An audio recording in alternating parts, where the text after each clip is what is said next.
सन 1990 पहाड़ियों के बीच में एक कॉलेज था। उसमें हॉस्टल भी था। आज बहुत सारे लोग इस कॉलेज से पढ़ाई पूरी करके आपस में एक दूसरे को अलविदा कह रहे थे। उन्हीं में से दो दोस्त हैं, शिवा और आदित्य। उन दोनों में बहुत अच्छी दोस्ती थी। दोनों साथ में एक दिन ही कॉलेज में आए थे और आज दोनों अलविदा हो रहे थे। आदित्य बहुत उदास था, मानो वो घर जाना ही नहीं चाहता था। और वो कहाँ रहता था शिवा को ये मालूम भी नहीं था। दोनों ने गले मिलकर एक दूसरे को अलविदा किया। शिवा ने अपने घर का पता आदित्य को दिया और कहा, आना मेरे घर छुट्टियों में, हम खूब मज़े करेंगे। मैं तुम्हें गांव घुमाऊंगा और बहुत मस्ती करेंगे। लेकिन आदित्य वो उदास ही रहा। तभी शिवा बोला, चल उदास मत हो, हम बेस्ट फ्रेंड है यार। चल तू अपना पता दे दे, मैं कभी आ जाऊंगा तुझसे मिलने। आदित्य बिना कुछ कहे वहाँ से चला जाता है। शिवा सोचता है कि उसे कोई लेने भी नहीं आया, शायद इस वजह से वो उदास है। कुछ घंटे बाद शिवा को लेने शिवा के चाचा जी आ जाते हैं। गाड़ी लिए शिवा के चाचा जी शिवा को गाड़ी में बैठने को कहते हैं। अब तक शाम हो चुकी थी। चाचा के साथ शिवा निकल लेता है। गाड़ी में बैठे घर के लिए वो दोनों आगे बढ़ने लगे थे। रास्ते में थोड़ा अंधेरा छा गया था। पहाड़ी रास्ता था।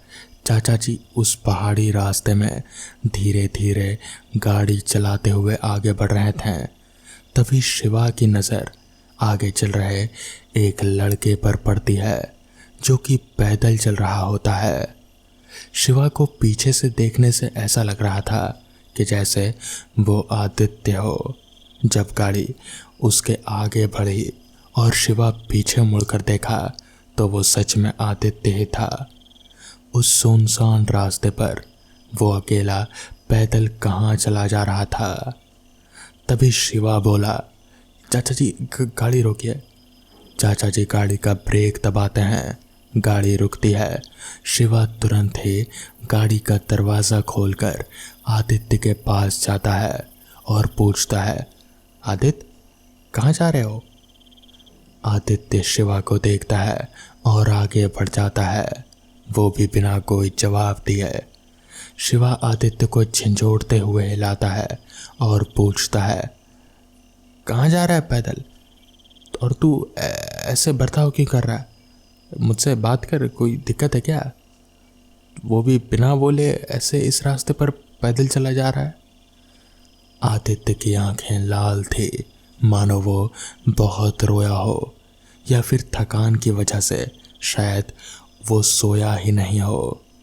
शिवा आदित्य को गाड़ी में पकड़कर बिठाता है और कहता है, आदित्य कहाँ चलना है बताओ? पहले पहाड़ से उतरते हैं, फिर आगे का रास्ता बताता हूँ। नज़र झुकाए हुए धीरे से आदित्य कहता है। चाचा जी धीरे धीरे चलते रहते हैं। तुम्हारी तबीयत तो ठीक है ना? शिवा पूछता है आदित्य से और उसके माथे पर हाथ रखता है। ओ तेरी, तुझे तो बुखार है यार। चल कोई नहीं, तुझे दवा दिला देते हैं। पहले पहाड़ से उतरते ही चाचा जी एक होटल के पास गाड़ी रोकते हैं और पूछते हैं, आपके पास बुखार की दवा है क्या, या फिर इधर कोई दवा की दुकान? तो इस पर होटल वाला कहता है, हाँ आगे जाकर सीधे हाथ की तरफ घूम जाना, वहाँ गांव में एक दुकान है। चाचा जी गाड़ी में आकर बैठ जाते हैं। आगे राइट साइड में एक गांव है, वहाँ दवा की दुकान है शायद, चलो वहीं चलते हैं। और फिर गाड़ी चलाते हुए चल देते हैं और उस गांव में पहुंचकर दवा लेते हैं, आदित्य को खिलाते हैं। आदित्य का चेहरा पूरा सफ़ेद होता जा रहा था, मानो उसके शरीर में से किसी ने खून ही चूस लिया हो। चाचा जी गाड़ी स्टार्ट करते रहते हैं और फिर उतर कर देखते हैं कि गाड़ी की टायर पंचर हो चुकी है। अरे यार, क्या हुआ चाचा जी? शिवा पूछता है। टायर पंचर हो गई है। कहाँ फंस गए हम रात में? शिवा, तुम्हारे दोस्त को आराम की ज़रूरत है। हम यहाँ कहीं रात को रुकते हैं और फिर देखता हूँ मैं क्या कर सकता हूँ। ये कहते हुए चाचा जी वहाँ मौजूद एक आदमी से पूछते हैं, हमें रात में रुकने के लिए कोई जगह मिल जाएगी यहाँ कहीं? तो इस पर वो आदमी कहता है, हाँ ज़रूर, एक जगह है, मेरे साथ चलिए, मैं पहुँचा देता हूँ आपको। एक पक्का मकान था। वो किसी धनी आदमी का था जो शहर में रहता है। ये मकान में कई कमरे होते हैं जो वो किराए पर देता रहता था किसी राहगीर को रुकने के लिए। वहीं शिवा, आदित्य और चाचा जी रूम बुक कर लेते हैं रात बिताने के लिए। वहाँ एक आदमी है, साहू, वही देख रेख के लिए, जो बाहर बैठा आग तापता रहता है। रूम में आदित्य को सुलाने के बाद शिवा और चाचा जी कुछ खाने के लिए साहू के पास जाते हैं। कुछ खाने को मिल जाएगा क्या? चाचा जी पूछते हैं। तो इस पर साहू कहता है, बैठिए साहब, मैं मंगा देता हूँ, मेरा घर नज़दीक ही है, मेरी पत्नी खाना बना देगी। उसके लिए कुछ खर्चा देना होगा और टाइम भी लगेगा। ठीक है, कोई बात नहीं, कहते हुए चाचा जी 100 का नोट साहू को देते हैं। साहू अपने बेटे को आवाज़ लगाता है, जगन, ए जगन, जा साहब लोगों के लिए खाना बनवा ला। अम्मा को बोल कि 2 लोगों के लिए खाना बना दे। तो इस पर चाचा जी कहते हैं, 2 नहीं 3, एक और लड़का है ना ऊपर में सोया हुआ है। तो इस पर साहू चाचा जी को अजीब नज़रों से देखता है और फिर कहता है, क्या? मगर आप तो 2 ही लोग हैं ना, मैंने तो 2 ही लोगों को आते देखा। ये सुनकर चाचा जी और शिवा दोनों एक दूसरे का चेहरा देखने लगते हैं। तभी साहू कहता है, 2 ही लोग ना साहब? तो इस पर चाचा जी साहू से कहते हैं, पर हम 3 लोग आए यहाँ पर, वो एक बीमार सा लड़का था ना जिसको, उसी के लिए तो हमने यहाँ कमरा लिया, वो कमरे में आराम कर रहा है। तो इस पर साहू अपनी जगह से उठा और फिर घर के अंदर कमरे की ओर बढ़ने लगा।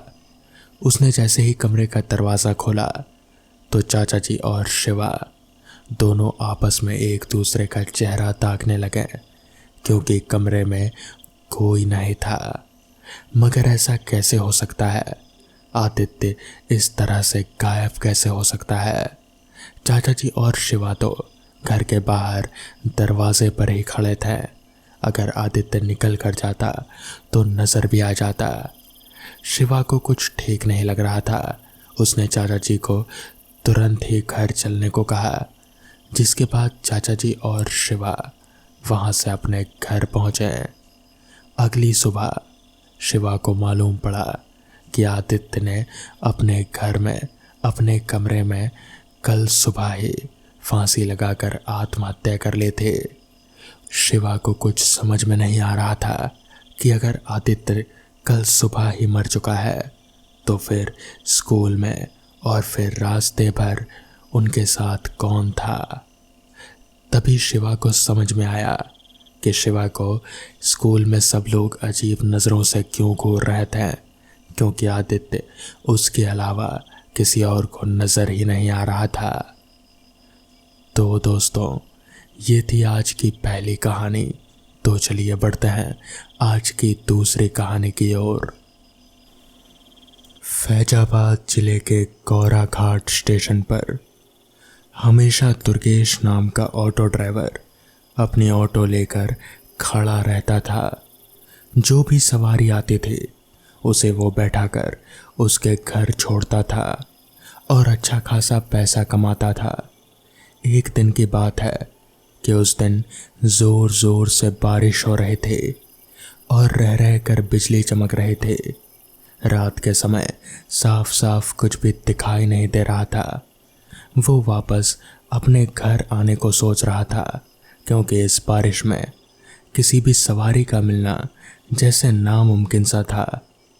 उसे याद आया कि 1 घंटे बाद एक पैसेंजर ट्रेन आने वाली है, और वो फिर से वहीं रुक गया, इस आस में कि हो सकता है उस ट्रेन से उसे कोई सवारी मिल जाए।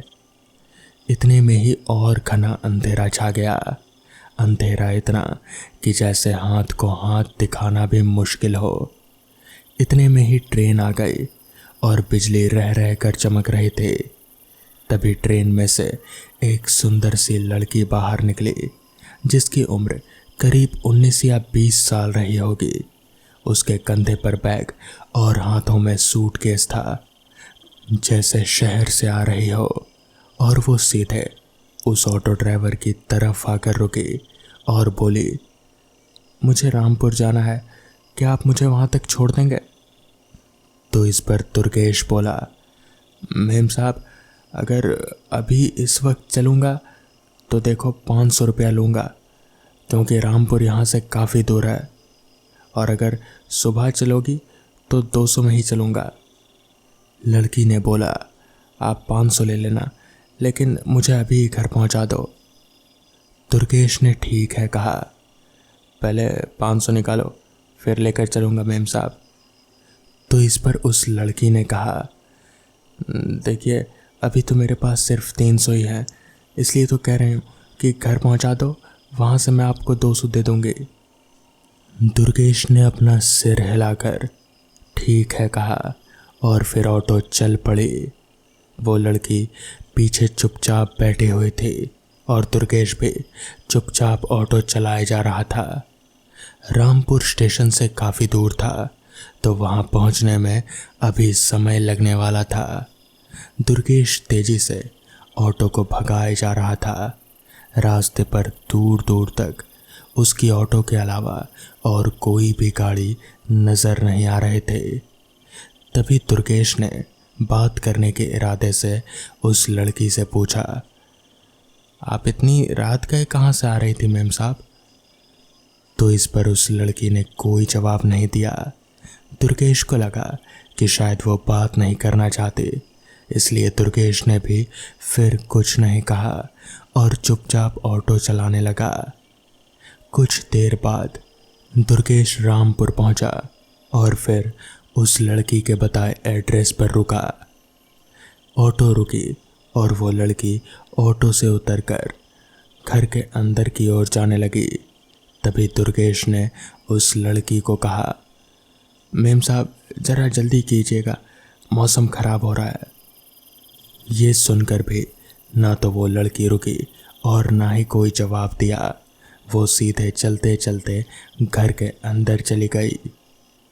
अब उसे अंदर गए हुए करीब आधा घंटा बीत चुका था, मगर वो अंदर से बाहर नहीं निकली थी, ना ही उसका कोई अता पता चल रहा था। दुर्गेश ने सोचा कि अब काफ़ी देर हो गई है, उसे अंदर जाकर किराया मांग लेना चाहिए। रात के करीब अब 3 बज चुके थे जब उसने घर के दरवाज़ा खटखटाया, तो अंदर से एक बूढ़ी माता अपनी आंखों को मलते हुए दरवाज़ा खोली। उन्होंने दुर्गेश को देखते ही पूछा, जी आप कौन? इतनी रात को यहाँ पर, और ज़ोर ज़ोर से आवाज़ क्यों मार रहे हो? इस पर दुर्गेश ने बोला, वो मेम साहब आई थी, उन्होंने पूरा किराया नहीं दिया, इसलिए मैं अंदर आ गया और काफ़ी देर भी हो रही है। तो इस पर माता जी ने कहा, क्या? कौन सी मेम साहब? यहाँ पर तो सिर्फ मैं और मेरे पति रहते हैं, यहाँ कोई मेम साहब नहीं रहती। कुछ बरस पहले मेरी बेटी रहती थी, वो अब नहीं रही। माता जी अभी इतना कह ही रहे थे कि तभी दुर्गेश की नज़र वहीं पास ही के सामने की दीवार पर पड़ी। उस दीवार पर उसी लड़की की फ़ोटो टंगी हुई थी जिसे दुर्गेश अभी थोड़ी देर पहले यहाँ लेकर आया था। और हैरानी की बात तो ये थी कि उस लड़की के फ़ोटो के ऊपर फूलों की माला टंगी हुई थी। तभी दुर्गेश ने फोटो की तरफ इशारा करते हुए कहा, वो यही थी वो मेम साहब, मैं इन्हें ही लेकर आया था। दुर्गेश की बात सुन उन माताजी ने कहा, ऐसा नहीं हो सकता, ऐसा नहीं हो सकता बेटा, इसको मरे कई साल हो गए, यही तो मेरी बेटी थी। ये सुनकर तो दुर्गेश के पैरों तले जैसे ज़मीन ही खिसक गई। दुर्गेश को कुछ समझ नहीं आ रहा था कि आखिर ये सब चल क्या रहा है। क्या वो अभी अभी एक आत्मा को लेकर आया या फिर कुछ और? दुर्गेश को कुछ भी समझ में नहीं आ रहा था। वो भागते भागते अपनी ऑटो के पास आया और फिर अपनी ऑटो लेकर वहाँ से चल पड़ा अपने घर की ओर। रास्ते पर वो यही सोचता रहा कि आखिर वो लड़की थी कौन। अगर वो आत्मा थी तो फिर उसने मुझे ही क्यों चुना उसके घर तक छोड़ने को, और फिर वो ट्रेन से उतरकर अपने घर क्यों जा रहे थे। इन सवालों के जवाब दुर्गेश को कभी भी मिल नहीं पा रहे थे। दुर्गेश अभी अपनी ऑटो लेकर तेजी से घर की ओर आगे बढ़ ही रहा था कि तभी उसने रियर व्यू मिरर में पीछे की तरफ देखा तो पीछे का नज़ारा देखकर उसके पैरों तले की ज़मीन खिसक गई। उसके पीछे वही लड़की बैठी हुई थी जिसे थोड़ी देर पहले दुर्गेश ने घर छोड़ा था। अब तो दुर्गेश की हैरानी का कोई ठिकाना नहीं रहा। उसे कुछ भी समझ में नहीं आ रहा था कि ये लड़की वापस से उसकी ऑटो रिक्शा में कैसे आ गई। वो रियर व्यू मिरर में कभी देखता तो कभी सामने रोड पर अपनी ऑटो संभालता। इसी बीच अचानक से डर की वजह से ऑटो पर से उसका नियंत्रण हटा और फिर ऑटो सड़क से नीचे उतरकर एक पेड़ से जा टकराई। अगली सुबह उस रास्ते पर बहुत ज़्यादा भीड़ जमी हुई थी। पुलिस भी वहाँ पर आए हुए थे। दुर्गेश की ऑटो सड़क से नीचे उतरकर एक पेड़ से ठुकी हुई थी। सामने का कांच टूटा हुआ और उस कांच के अंदर घुसकर एक लकड़ी दुर्गेश के सिर के आर पार हो चुकी थी। जी हाँ, दुर्गेश मारा जा चुका था। और वहीं ऑटो के पिछली सीट पर 100 के 2 नोट रखे हुए थे, यानी 200 रुपए। तो दोस्तों, ये थी आज की कहानियाँ। अगर आपको ये कहानियाँ पसंद आई हो तो वीडियो को लाइक और चैनल को सब्सक्राइब करना ना भूलें।